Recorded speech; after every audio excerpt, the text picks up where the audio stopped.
So I'm going to say the usual thing I say at the beginning of all of these podcasts.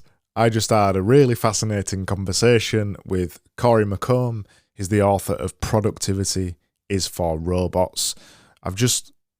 Sorry, Corey, I didn't manage to get all the way through the book. I think I read about 3/4 of it so far. The book's fascinating. It's a really cool, short read.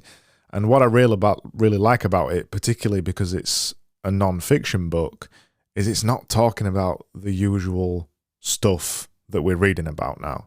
This is talking about how productivity doesn't necessarily ruin you, but we should try to be less productive. We should think about play more. We should slow down a little bit. We should maybe make time to be a little bit idle. These are all things I've been thinking about a lot lately. So this episode came at the bang on right time for me. So this is my hour-long chat with Corey McComb. We get into productivity, how he wrote the book, how he came about to writing this book, why was he obsessed with productivity. We talk a little bit about self-improvement books and why it can be a bit of a bad thing to get obsessed by them. So if you're kind of in that space right now where you're thinking about self-improvement, or maybe you're wondering what's out the other side of being obsessed with self-improvement books, this is the episode for you. Cue the music.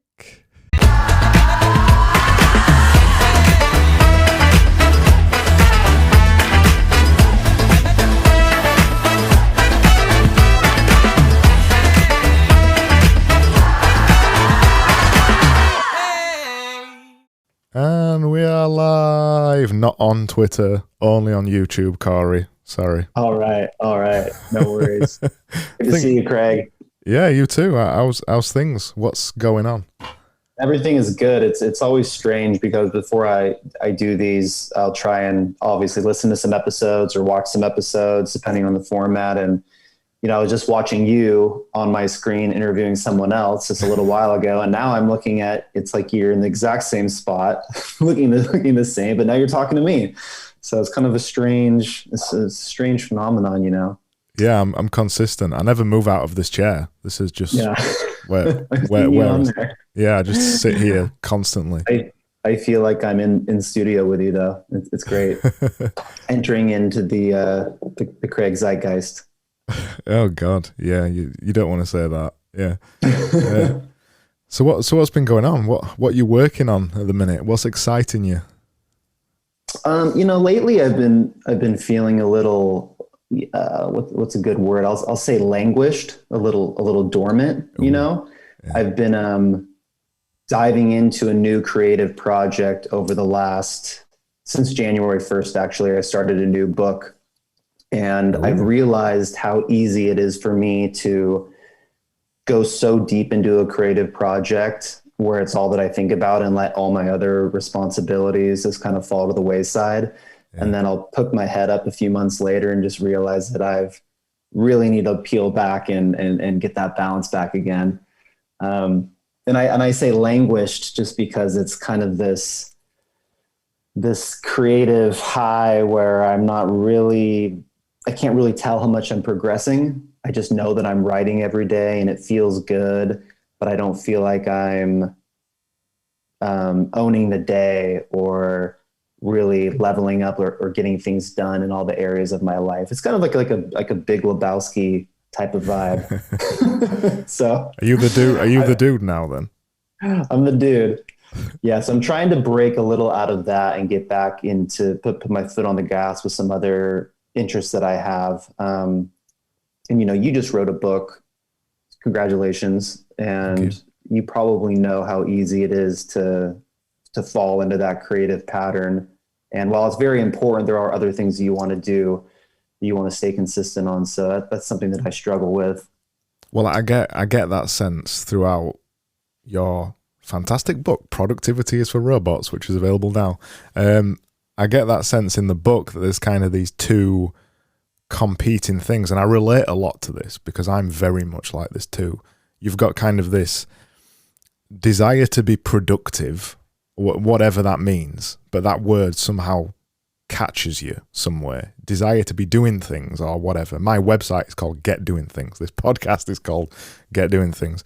So there's a desire to be productive, but there's also a desire to make like meaningful creative work. And those two don't always cross paths, do they? And I guess that's where the whole idea from the book came from, isn't it?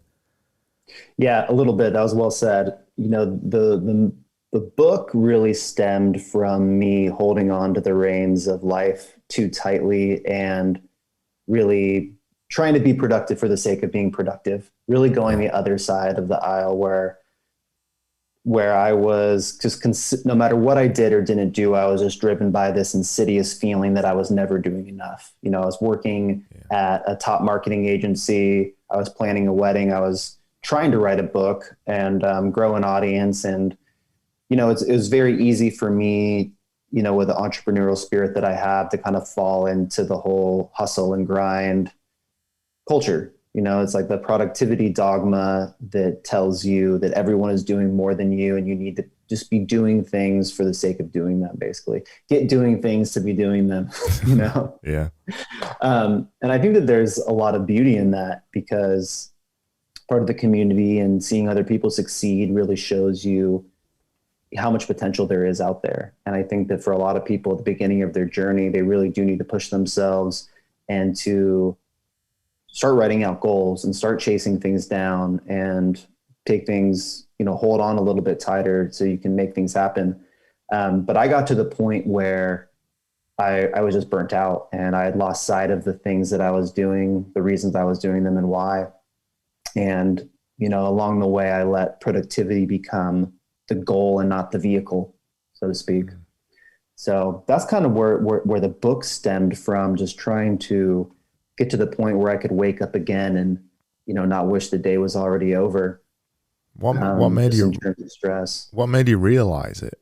What made you say, right, Corey, you're burned out? What was there like a catalyst point, or was it loads of little things that built up, or how did that look?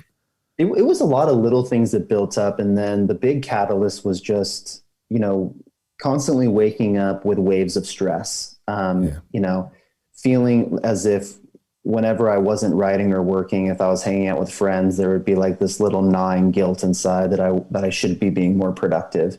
So I just let it get out of hand. And, you know, my wife, who's my fiance at the time, could feel it. She could tell that I was always kind of thinking about something else or drifting off, not present and stressed. And, you know, I would fall asleep just kind of haunted by my to-do list. And then I'd wake up and was never really able to ever step into that type of flow. I was always rushed and hurried. And, you know, I was doing too much, and a lot of people told me that I could fix things with systems and better productivity tools. And I tried that for a long time. But I think that what the real eye-opening part was for me was that I had just, you know, I'd lost sight of the things I was doing, why I was doing the things that I was doing.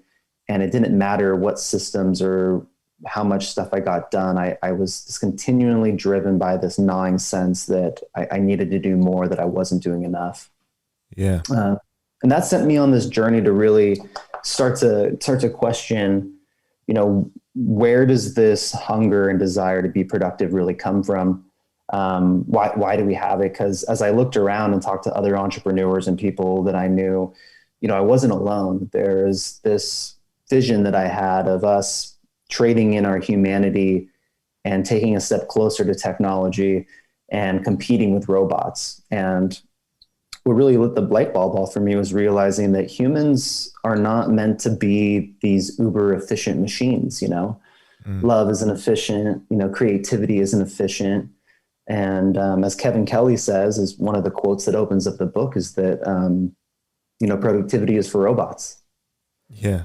And that's what really made me think about human nature and how can I lean into what makes me human, some of the things that might look like weaknesses when it comes to productivity or efficiency. How can I take those human traits and actually lean into them to get the most out of life, how to find meaning, tap into creativity and flow.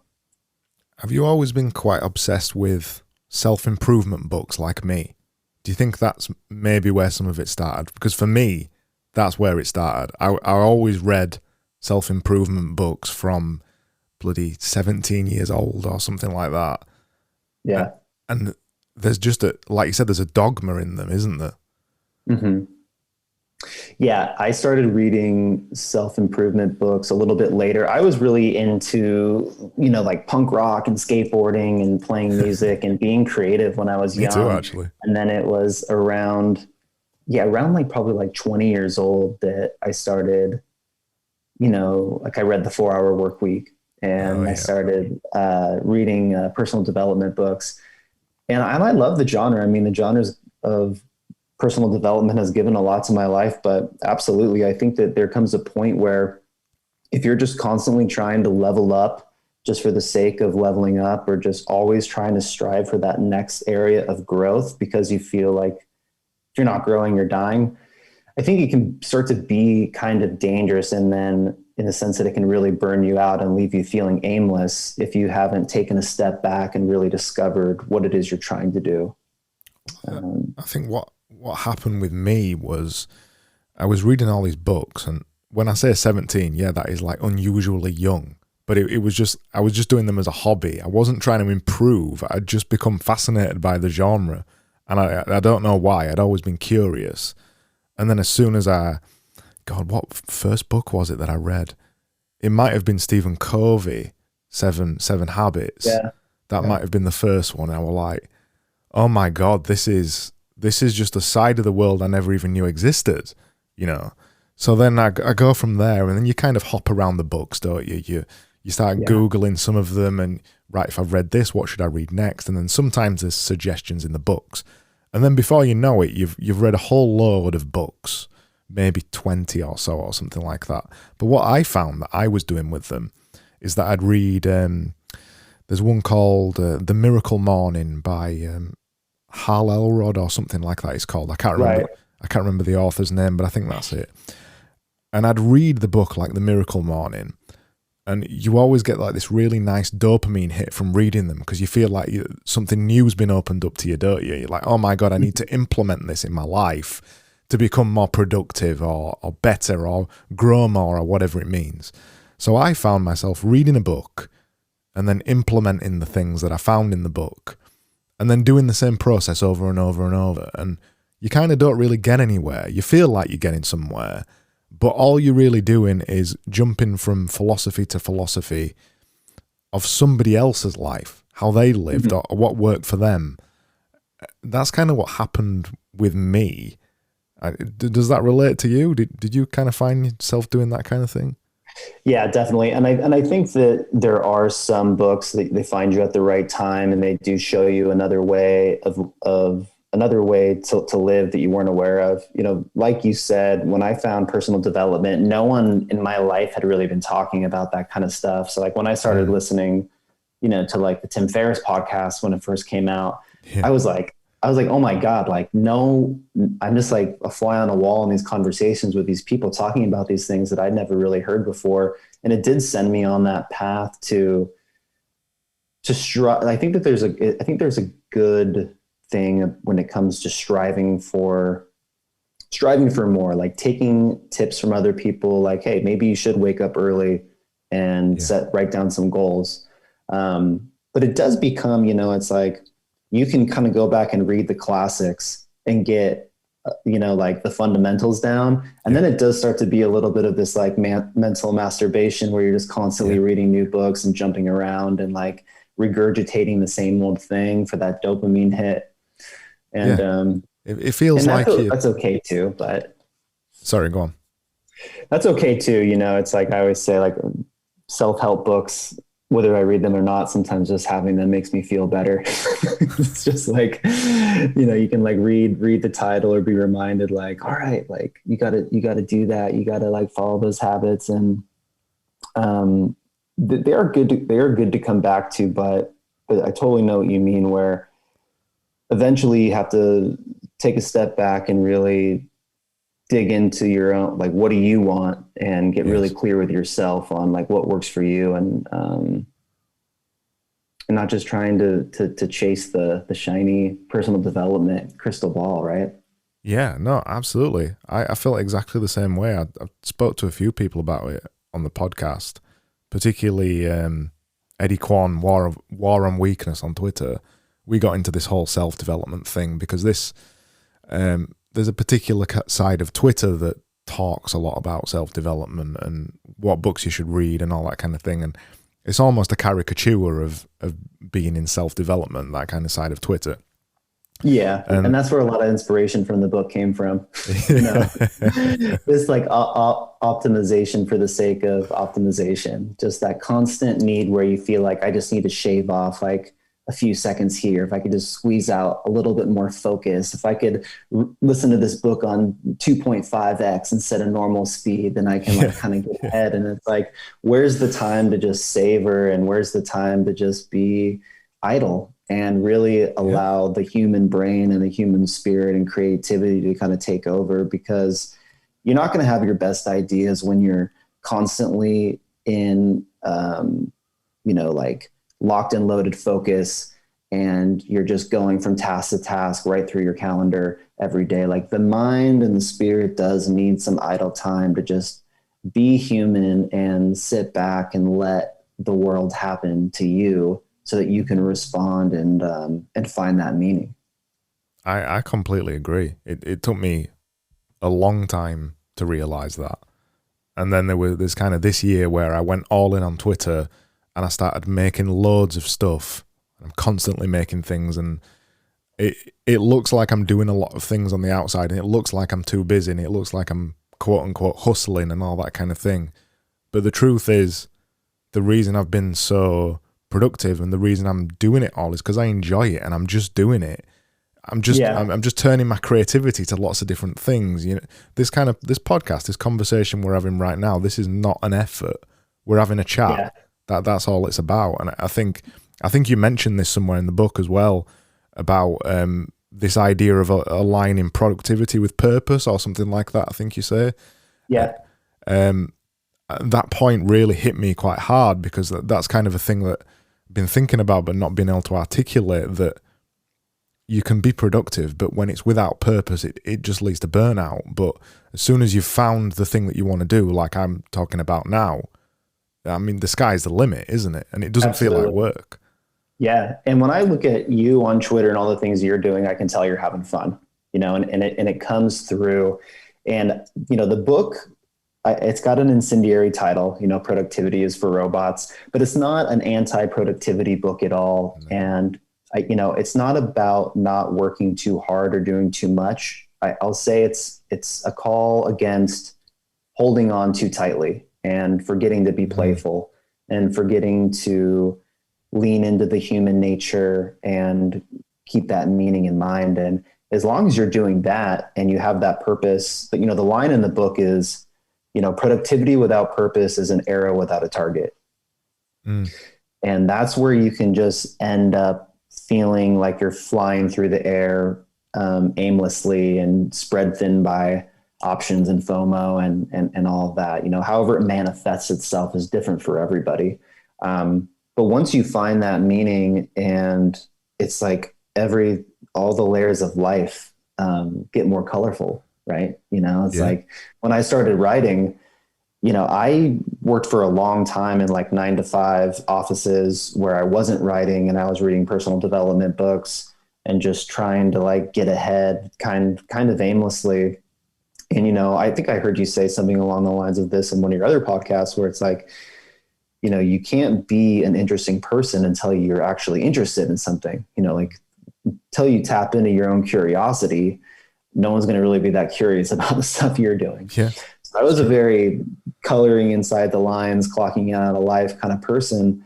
But then once I started writing and I put pen to paper and I really started exploring my own curiosity, that's when the world started to get really interesting to me. And all of a sudden I had all these new things I was interested in, all these new things that I was chasing. And that spark of life kind of came back. And that's why I think that creativity, whether you're doing it on a podcast or just growing a Twitter audience, if you're just really in touch with your own creative mind and then able to put that and make that transition from your imagination into the world, that's where like the real rewards of being productive and creative really come from. I agree. I think people can tell, can't they? There's just like an intangible to whether you're writing a tweet or writing a book, speaking on a podcast or making a video or whatever it is. Somebody can tell when you're not enjoying it, and they might not even realize it. But that kind of thing that you make half-assed, that you're not really interested in, doesn't get the likes or just doesn't feel right when you look back at it over time. Yeah. I think you're completely right with it. But what's the hard bit's in the middle, isn't it? The hard bit's balancing productivity, quote unquote, and having the playtime and trying to connect the two. You kind of mentioned it a little bit at the beginning of this, where you were talking about taking longer with things and taking your time and things like that. And the issue with a lot of this is, and I think a lot of the problem with this is social media and to some larger extent the web. It's a fascinating place. It's incredibly useful in the right hands, but everything now, particularly algorithms, are focused on brevity and polarizing opinions and not looking at something for yourself and not, things like this podcast never do well on YouTube because they don't want long videos to be indexed because people aren't interested, because people don't watch them, basically. Mm-hmm. And the same with a long article, for example. Somebody wouldn't read it, so they don't go up in the algorithms, and Twitter and Facebook don't want you off their platform, so they won't promote articles and all that kind of thing. I think that there's kind of you want to be long form and you want to provide nuance to people and take some time, but everything is against you, isn't it? It is. Well, consistency, to be consistent, you have to show up every day, right? And that kind of puts you on the treadmill a little bit, or the hamster wheel, just by the very nature. And it's the law of the internet. It's like one of my least favorite laws that I'm not very good at showing up. It's something that I want to work on, because the power of growing an audience on Twitter, and this is like a totally different topic, is like I've watched you and a handful of other people this last year just grow so fast, what looks like to me, on Twitter and finding their voice and engaging with people. And I see the beauty of it. But it is something I struggle with. And I think a lot of people do, is like being able to show up consistently and maybe tweet for the sake of tweeting and just to build that muscle up. And, going back to the lessons in the book, it's something I still struggle with. Like I still feel guilty when I'm not doing, like when I'm locked and loaded, like on a long article or another book, where I feel like I just want to lock myself away and just be creative. But I still have a little bit of that like guilt. It's like, well, you should really be posting some of this, or building in public, or writing in public, or sending out that newsletter like you're supposed to. So it is that middle part, Craig. It's the balance that is something that I think is part of being human. Yeah, I think it works best. I think when we're on social, when we're trying to promote a book or whatever, I think it works best when you're yourself. And I think that's the hardest thing to row back on and be yourself on these kind of platforms, because I write absolute nonsense on Twitter. And when I first started doing Twitter a year ago, I wouldn't have dared write things like that. But then I think, well, why wouldn't I dare write things like that? I don't have a boss. I work for myself. It doesn't matter, really. I wasn't ever going to be offensive or say something stupid or things like that. But I kind of held back parts of my personality for some reason. And I think that's one of the biggest things I see people struggling with. And I think whilst you're always trying to hold back, I don't necessarily think it's the consistency piece. Particularly, that wasn't the thing that I struggled with for the longest time. It was just that I was holding back a little bit. And as soon as I went, right, I don't care, I've got no shame, I'm just going to be me, and all that kind of lovely things, turning into a butterfly and all those kind of metaphors. it How became, did you do that? What helped you do that? it was through frustration. I was consistent. I was deathly consistent, day after day after day. I was writing 10 tweets every day, and I do think there's value in being consistent and being bored by the process.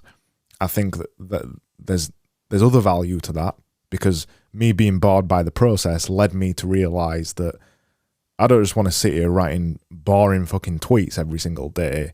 I want to actually have some fun with this. So that led me to kind of just throw the rules out the window and just be like, yeah, I don't care.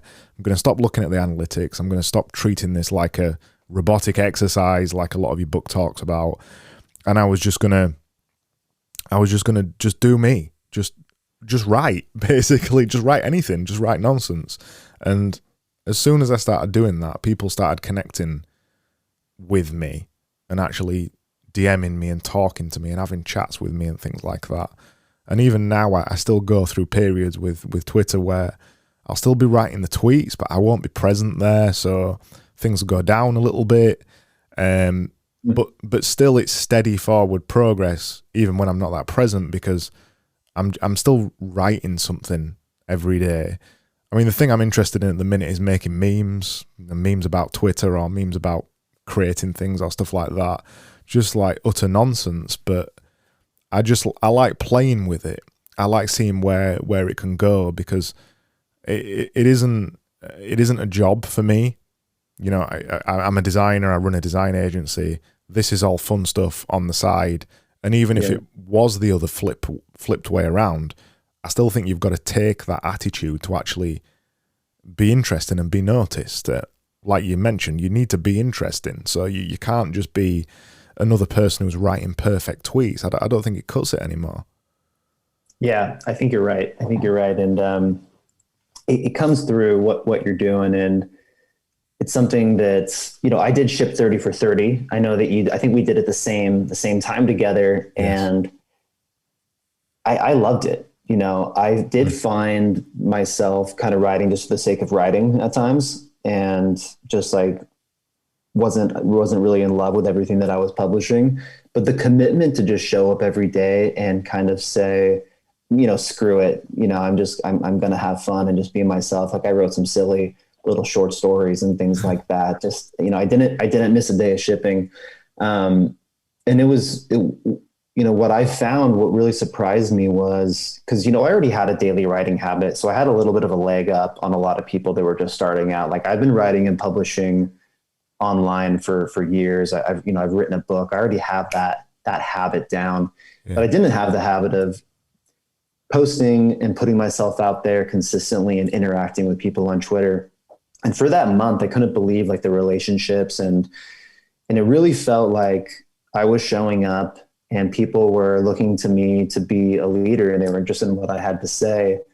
And that sparked something in me that really showed me like the other side of, there's locking yourself away for a long project and closing the doors and the windows and saying, I'm just going to be a creative in a cave. And then eventually I'll emerge with this masterpiece, and hopefully someone is there to listen. That's kind of what I did with this book, even though that's probably not the best thing to do. But the beautiful part about the web and Twitter, or wherever you're sharing your art, is that it's nice when you can do something and then get some immediate feedback, some of that whether it's feedback that's like good or bad, or that's going to direct you, at least it's something. It's like, it's still that human connection where you turn something into nothing, and now there's a response from the outside world coming back at you. And I think that that's a beautiful way to just kind of make your world bigger.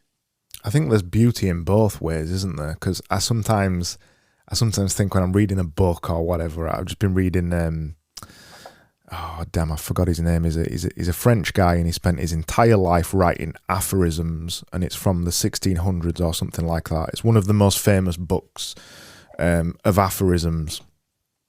And they've always got a bio at the front of the book when they're that old, haven't they? Because nobody knows who they are. So I always find the bios fascinating, particularly authors from like the 1600s, 1700s, 1800s. And his whole life, he he just wrote this book. That was it.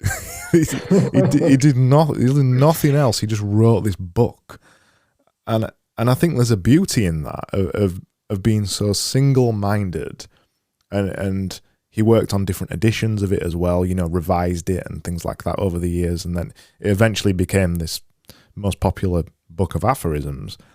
But then equally, I think there's beauty in the other side as well, like you mentioned, like shipping regularly, ideally daily. Well, that's what works for me. Being out in public, and I think you've just got to find the thing that works well for you. I think some people don't do well with that kind of, I guess, pressure of being public all the time. There's an element of that where, I put these kind of podcasts out all the time and these video type things. I'm always public. I'm always out there. There's a pressure with that.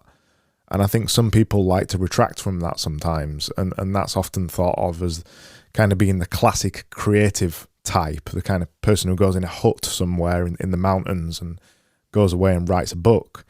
But I just think it's kind of finding the way that works for you, really. I think if you can find the kind of magical point, and I think that's where if you can be public with your process and that process is also interesting, you've kind of got like, I hate to use the term content like this because I do think some of it's a bit vacuous, but you've kind of got content about the process and you've got content of the actual thing that you produce out the other end. That backstage pass type of content or the behind the scenes rather.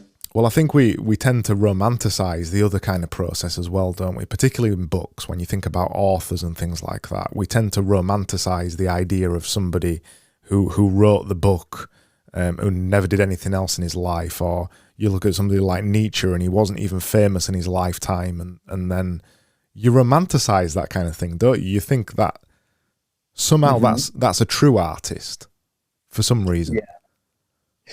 Yeah, it is. And, it's a lot of the inability or hesitation, I think, I can speak at least for myself, of really showing up consistently and we'll just call it like owning the work, is imposter syndrome. There's part of me that thinks like, who wants to hear what I have to say, or who am I to just get on and just start spouting off these words of wisdom or things like that. And, that's what helped me write this book. And the reason that I spent a lot of extra time on it and I wanted to make it as good as I could is because I didn't really want the book to be like an extent. I didn't want it to be like, hey, look at me. This is my book. And then like fall in love with me and be part of my audience. Like I really wanted to make something that was going to live outside of myself and that it could have its own life of its own. And I knew that for me to make that happen for the book, for me to actually give it the push, because I published it myself, I don't have like a marketing team or a publisher or anything like that. When I finished writing the book, I was so proud of it. And I was able to be honest with myself and say, if I want to give this book a chance to like have a life of its own, like I need to show up and actually own the work. Like I need to shout it from the mountaintops, do podcasts, and really plant my flag and like get the art and the content out there. And where I've failed in the past, what I succeeded here is that I had so much pride in the work. Whereas I think that if I had pushed out an early version of the book that I wasn't as proud of, it would have been a lot harder for me to get on Twitter or do 30 for 30 and even go on podcasts and talk about the work. So for me, it was just that balance of taking that time to like lock them away and like do the best book that I could. And now I'm in this separate season, this new season of promotion or marketing, you can say. Yeah. And it's been a great journey of just, and this is something that I've learned from watching people on Twitter with like the build or write in public movements. It's like, like marketing can be an extension of the art itself, like how you show up and how you talk about things and how you express your journey of the thing that you made is actually part of the art, and people are really interested in that. So that's been really eye-opening for me and something that I want to keep exploring, just learning how to do it. Yeah, I mean, that's pretty much, half of the stuff I talk about on Twitter is actually about Twitter. it's, Yeah. it's like this weird self-referential thing that So meta. yeah, I don't know if you're familiar with a Substack guy called Thomas Bevan, but he absolutely hates it. I'm part of his community, and this is something that he hates about content that's about content and that kind of thing. And he's a little bit old school, and he you know, Yeah. I won't shit on him too much when he can't defend himself. But you're right. I think it is a powerful way of making stuff about stuff, because it's probably one of the most powerful ways, because it actually helps somebody while still being quite genuine, and you're not putting yourself on a pedestal either. You're not making yourself out to be a guru or anything like that. All you're doing is say, well, this is what worked for me, or this is not what worked for me. Both stories are interesting. And you don't need to feel like you're trying to make yourself better than somebody. You're just saying the things that have worked for you. And just like your book as well. That's the kind of thing that you do in your book. It's not preaching, is it? It's not a guru project. Right. And, I think it all comes back to the intention that you have when you start making something. It's like, if you write a book or you make a podcast and your intention is to help people and you put all your time and effort into it, then when it comes time to promote or to show up, then what you're doing isn't trying to be self-promotional. It's being in service to the work. It's like, okay, I made this thing because I think it's going to help people. Now it's my responsibility to get those people to the work, right? Or it's not going to help anybody. So just like thinking about it as the extension and being in service to the work is something that all writers or creatives have to do, no matter what time period they live in. Something that surprised me a lot about your book is the beautiful sentences and metaphors and almost poetic type phrases that you've got in there. Thank you. What's some of your reading? You're obviously reading something that that's really nice and this kind of thing. What's some of your influences for that kind of thing? Yeah, so my influences are kind of all over the place. I do read a lot of fiction. I love short stories. Raymond Carver, Tobias Wolff, Hemingway, of course. And I think that fiction writers, the books that really stand the test of time, Dennis Johnson, Jesus' Son, it's beautiful. And I really love language. I'm a big fan of the craft of writing. So I've been a student of the craft for a long time, and, nonfiction has just always been the arena that I've started in. I tried being a travel writer for a while. I've done business blogs. I've done music blogs, been like a music journalist. So I played in a lot of different formats, and the things that I love are, stories and narratives and the way that words can kind of paint a picture, or, I'm interested in the things that aren't explicit in writing, but if you can like point out a phrase or say something in a way that is really going to trigger something in the reader, that's going to help them make their own conclusion. It's Productivity is for Robots I don't want it to be a prescription for life, so to speak. It's more of an invitation to think, and a way for me to try and get you to kind of uncover some truths that you've already known all along, but something that's like deep inside you. And I think that when you use language in a way that can kind of lull the reader a little bit, to like get them to relax and open up their mind and imagination, that they might discover something on their own that you didn't even have in mind when you wrote it. So I think nonfiction can be sometimes a little stuffy and strict, and like, this sentence means this, and this is the only thing you can take away from it. Yeah. Whereas my favorite writers, they live a little bit of ambiguity and invitation to think. So that's always what I try and lead with. I think there's a beauty in that. It's something I like in design. Whenever I'm doing my little doodles every day, I always try and leave something to be discovered. You don't want to say everything. You want to leave something for the reader or the viewer to understand. And I think that people appreciate that as well, because people don't just want to be told what to do. And usually when you tell somebody what to do, they don't want to listen. So I always think the most powerful pieces of writing specifically are more observational pieces rather than ones that tell you what to do. Do you know what I mean? Yeah. Yeah. And like I said, I grew up playing music, and some of my biggest influences are musicians, and just like song lyrics that aren't super beautiful song lyrics that could mean one thing to you and might mean something else to another person, or maybe a song that you loved when you were young that meant one thing. And then you hear the lyrics again later and you're like, oh, that kind of like reminds me of something completely different now. And I think that words have that power to transform and change over time, even if the words themselves don't change. I think, is it in your book where you're talking about Rocket Man? How right. Yeah. Yeah. The story of Bernie Taupin, who wrote Rocket Man. Yeah. It's one of my favorite stories in there. Yeah. I just read that, and it just sparked something in me, because you just forget that sometimes, especially something that's just so permanent these days, I guess. Elton John's Rocket Man. Everybody knows what that is. Everybody's heard it. If you haven't, you know it exists. There's a film about it now, Rocket Man. So it's just something that exists. I love those little observational stories about how something like that came around, because you tend to forget that it was a creative who wrote those lyrics in the first place. Yeah. The stories behind that.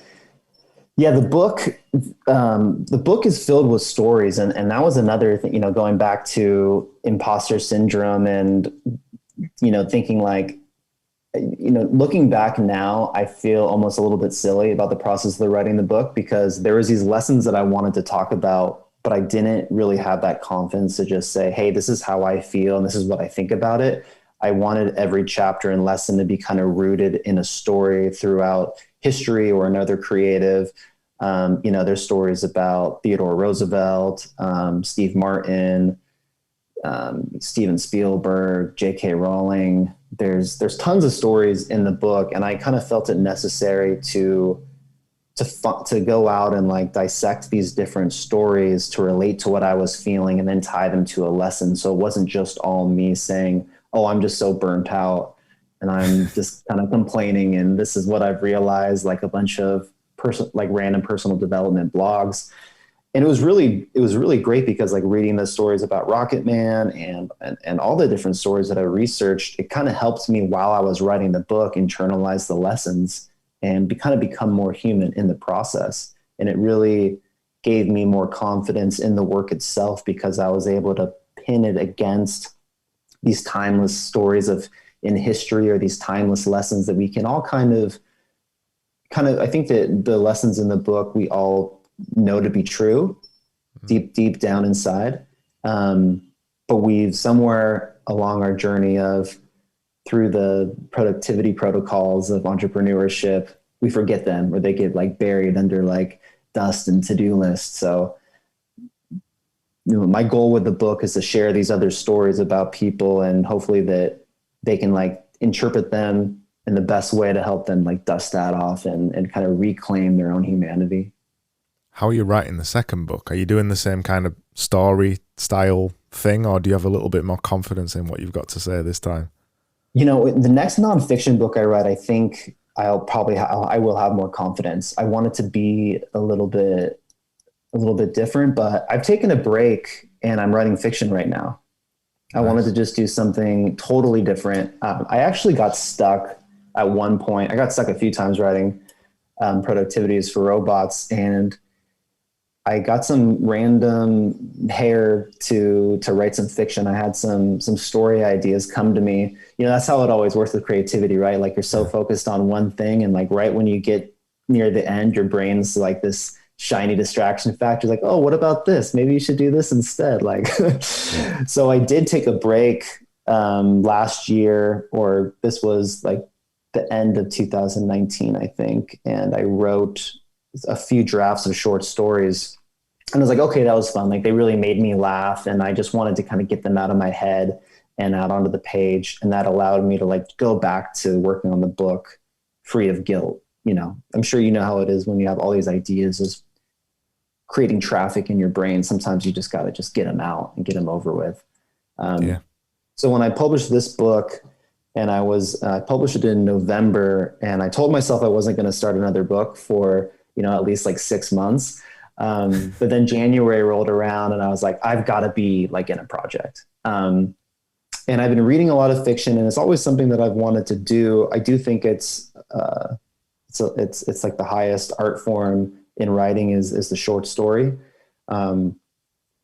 Maybe because I don't always have the attention span to read like a 600-page novel. I've always kind of gravitated towards, you know, like the punk rock songs. They're like 2.5 minutes of fast action before they fall off a cliff. And short stories are like that for me. So I've had a lot of fun. I started in January, and I've got about 5 written. I'm hopefully going to write 2 or 3 more and then send them to an editor and publish them.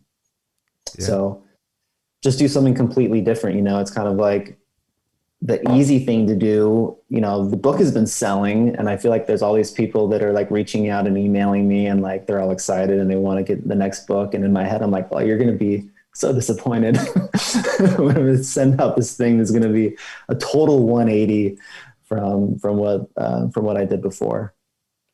Yeah. I kind of want to talk just a little bit, although it's boring. I want to talk about the actual publishing the side of the book, because you said you self-published. I'm going through the same kind of thing at the minute with the Magic Visual. How did you approach it? How come you didn't use a publisher? Did you look for a publisher, or were you always just going to do it for yourself?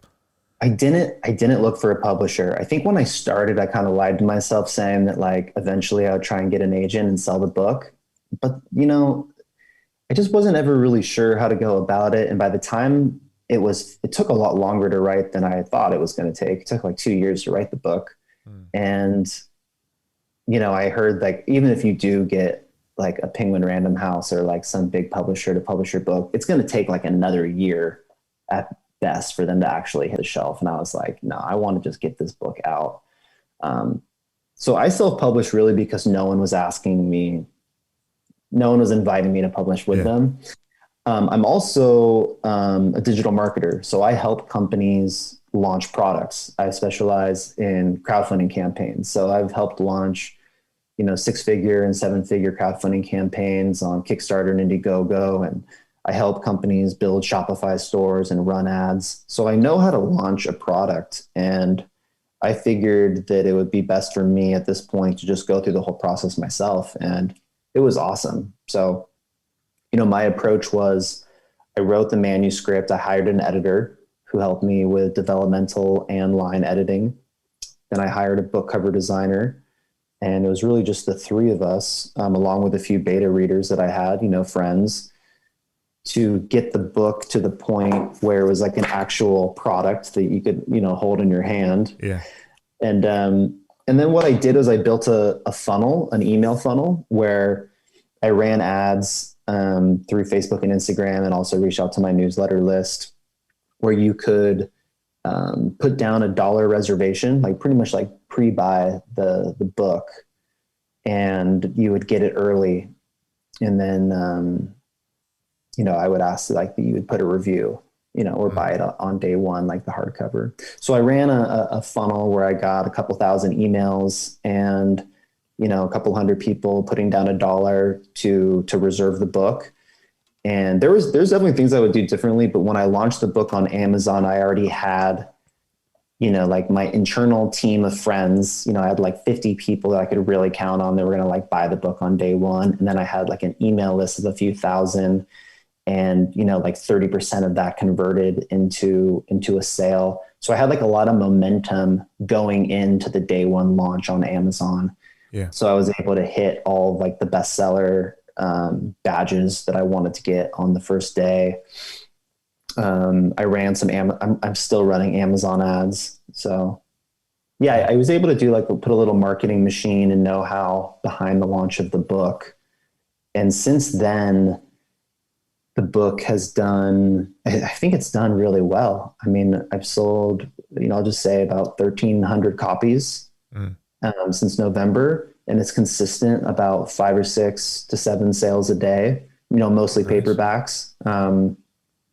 Yeah, that was going to be my next question. What's the split between ebooks versus paperbacks? For me, it's about 70-30. And I think that might be because I keep my paperback price low. Right. It's only like $13 here in the States. Yeah. But my Kindle is only $6. So I don't know. I like that there are a lot of paperback sales though, because I read paperbacks myself, and I think it's cool when Craig, I was so caught up in the numbers when I first launched, like worried like, oh, I gotta sell like this many books, and I gotta make sure that I'm going on all these podcasts. Or I was just like kind of caught up in the royalties and how much money is it going to be? How many sales is it going to be? And now it's just so cool because every morning I get my coffee and I open up the KDP dashboard and I can see the sales that happened yesterday. And it'll say, 7 paperbacks went out yesterday. And I can just imagine there's 7 different people out there walking to their mailbox, picking up my book, and then, hopefully reading it. Right. So like, that's what's really been so special. And I always knew it would be, but it's such a surprise to me too, like how little I care at the end of the day about like the actual bestseller badges or number of books. Like just the fact that out there in the world every day, 5 or 6 people are like walking out to their mailbox and getting my book. It makes everything worth it. So yeah, I'm going to definitely keep chasing that feeling. Well, I think if you can get to that point where you just, the thing that's most important is the human connection. That's all that matters at the end of the day, isn't it? I think you got to go through the being slightly obsessed with the numbers bit, and then you come back down the other side and you realize, well, that wasn't really all I expected. And then now you know that just people are enjoying it, and that's where the magic is. Yeah. Yeah. And that was the intention. I think it is important. It's like people say, just write for yourself. And yeah, you write for yourself, but I always write with the intention that it's going to be entertaining or poignant or valuable to someone who's going to read it. So it's definitely rewarding when people like your work. I think that's a good metric that we should all be interested in, is the response. Not always. Sometimes the metrics can be deceiving in terms of quality, but I think it's a good thing for us all to be aiming for, is to strike a chord. Yeah, no, I completely agree. I think it all comes down to communication at the end of the day, doesn't it? Again, that human connection. You've got to put some level of, yes, it is for you, but also you want to make a connection with somebody else. So that means that you've got to play some of the game. You've got to actually make it useful for people to read. You've got to actually make it fun or interesting and all that kind of thing. And I think that's what we all really crave, isn't it? To make something that's noticed by people, because that's just nice, isn't it? It's just nice to make something that's noticed. Yeah, it is. So how's it been for you since you launched your daily visual, the magic visual, right? Am I getting the title right? Yeah. It's the magic visual. So I launched it. I didn't prepare anything like everything that I do. I just furiously wrote the book. I had the May 1st deadline in my mind. Furiously wrote the book, released it on Gumroad. So at the minute, there's only an ebook version. So the plan is to release it as a real book soon. So it's been out, what is it? So 18 days now. Jesus, it feels like forever. It's been out 18 days, and I'd probably say at the minute, maybe a couple of sales a day trickle through or something like that. That's awesome. Yeah, it's nice, but I've just got this feeling in the back of my mind that I need to get the print version done, because I think that's what people really want. I always thought it was the other way around, just because it's the way I am. I've only just recently got back into buying real books, and I'm loving it.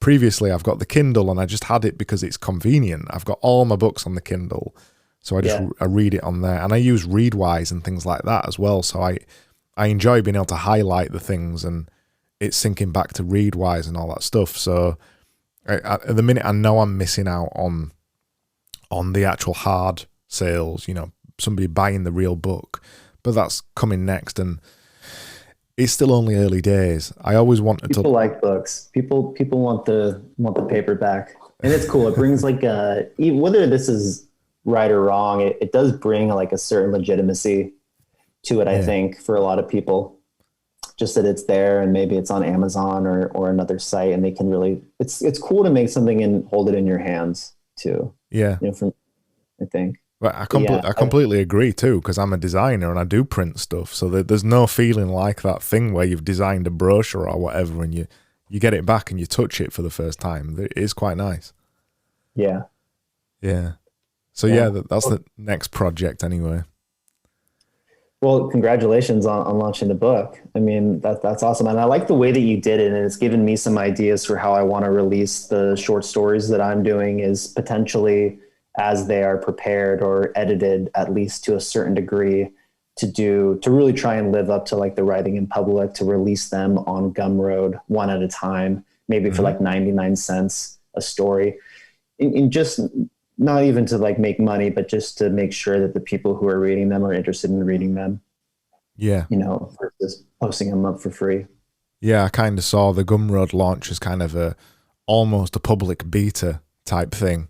And then the feedback that I get back from that, there's a couple of extra bits that I want to add to it. And then I'm going to kind of make sort of version 1 of the print version. Just to add a little bit more to it. I think I've realized I just want to add some touches. And that's why I went for that first as well. Also because there was just no way I could have handled the print version, a Kindle version, a Gumroad version as well. Because I always wanted to launch it on Gumroad too, because I've got some other stuff on there. So I don't think I could have handled everything, so I did see it as a soft launch. But I actually, from the very beginning, the whole idea of the book was purely to just legitimize my knowledge more than anything else. Yeah. The fact, obviously, it's nice that people buy it and stuff, and they enjoy it, which is fantastic, but the whole idea was to give me a little bit of what you've got now. Once you've got the book, people want you to come on the podcast, or when you reach out to go on a podcast, they've got something to ask you about. Without that, exactly, they don't have that thing. So it kind of steers a conversation, just like we've steered this conversation. So that was one of the major things as well for me, is that I'd been a designer for 15 years. Nobody knows who the bloody hell I am. I needed a thing that I could say, well, author of the magic visual, as much as I hate saying that kind of thing, at least I've got a thing to hang my hat on and say, yeah, I know about this topic because I've written a book. It's true.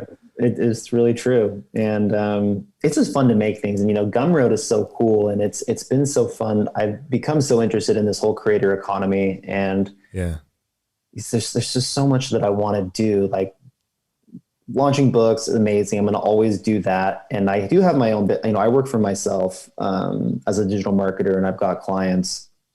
So it's like, I've got two sides of my life where I get to kind of be, I approach my business the way I would, like a record producer would approach an artist, where it's like, I'm working with someone else who has a vision or a product, and it's my job to help them get the most out of it and present it to the world. So I don't really have to have a creative agenda there. And then it's on the other side, I get to just fully funnel my own creativity and my own visions into the things that I make. But I would take the same approach with like making a course or an information product, whether it's like how to launch a book.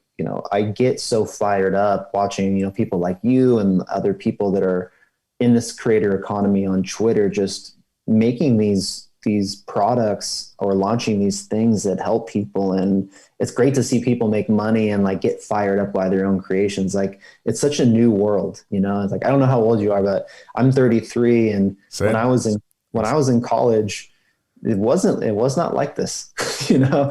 These were not the options you could choose from. So no. Yeah, exactly the same. 33 years old. Exactly. I think we're the last generation where we've got the advantage of the old, because I think I was 10 or 12 when I first got the internet. So we've got the advantage of remembering what it was like. And it wasn't until high school that I got a mobile phone and things like that. So I can just remember as a kid, as a young kid, playing out, and we didn't have phones and things, and none of that was. We didn't have Facebook or MySpace or any of that kind of crap.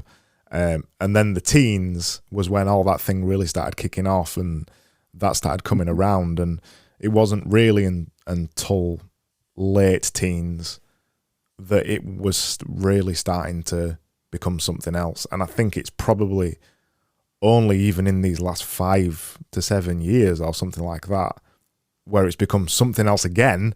And then I think the whole creator economy thing, that's only a few years or something. That anyone can make $1 on the internet now, and once you do that, the wave of inspiration is going to come crash on you, because anything is possible. You know, everyone has an idea inside, and there's really no more, and part of it is more pressure because there's no excuses. You know, like you can, there's no gatekeepers. It's the permissionless economy, or yes, you know, and it's beautiful, and it's something that I want to continue to be a part of. I think that's a perfect way to end it. Let me start playing this music. All right, get the theme music back. That was awesome, Corey. It's great to chat. Have you got any kind of final parting wisdom shots that you want to say, or do you want to plug your book or anything? Even though we talked about it for an hour. Just go make something. Don't be scared. Have courage. Make good stuff, and share it with the world. Awesome. You know, that's something I have to try and tell myself every day. So, well, I urge anybody listening to go check out Corey's book. It's fantastic. It's a really light, surprisingly light actually, read. It's really funny, really clever. Some of the phrases and stuff in it are fantastic as well. It's not your typical non-fiction book. So yeah, I'd urge anybody to go check it out. And thanks a lot for chatting, and we'll chat again soon. Good to hear. Thanks so much, Craig.